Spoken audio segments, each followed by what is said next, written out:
Invitée de la bande originale sur France Inter, Valérie Damido a confié la réaction des dirigeants de M6 lorsqu'elle leur a demandé de jouer dans une série. Un engouement très limité. Ce mercredi 26 avril 2023, Valérie Damido était l'invitée de la bande originale, sur France Inter, afin d'évoquer son One Woman Show, qu'elle joue actuellement au Théâtre du Marais, à Paris. L'occasion pour la célèbre animatrice de revenir sur ses années passées au sein du groupe M6. Près d'une décennie marquée par son émission DSO, bien sûr, mais au cours de laquelle elle a aussi eu la chance de s'essayer à la comédie, dans la série Victoire Bono. Elle y incarnait le rôle principal d'une conseillère principale d'éducation dans un lycée.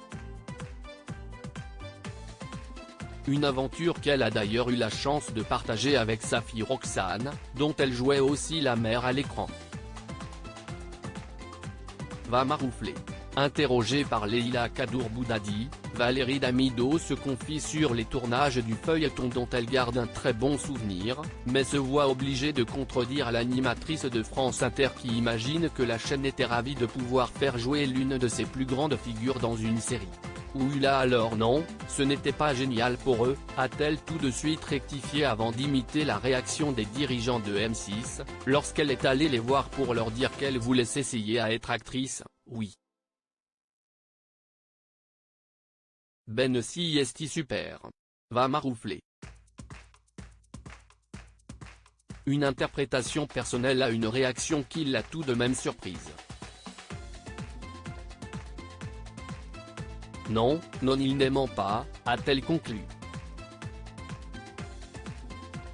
L'accueil du public avait lui été bien meilleur puisque le tout premier épisode de Victoire Bono, diffusé en 2010, avait réuni plus de 4,5 millions de téléspectateurs soit quasiment 19% de part de marché, de quoi se classer deuxième des audiences de la soirée.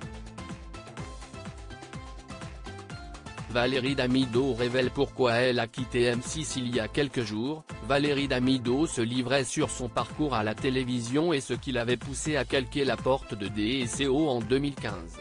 Je suis partie parce que j'avais l'impression que le concept était massacré par le montage, taclait l'animatrice qui a tenté de rebondir avec une nouvelle émission sur la TNT. L'herbe n'a pas été plus verte sur Énergie 12 qui a vite préféré les anges et la télé-réalité, avait-elle expliqué dans les colonnes de Closer, regrettant de sentir aujourd'hui sous-exploité sur TF1. À lire aussi le concept était massacré, Valérie Damido revient sur la fin brutale de DSO.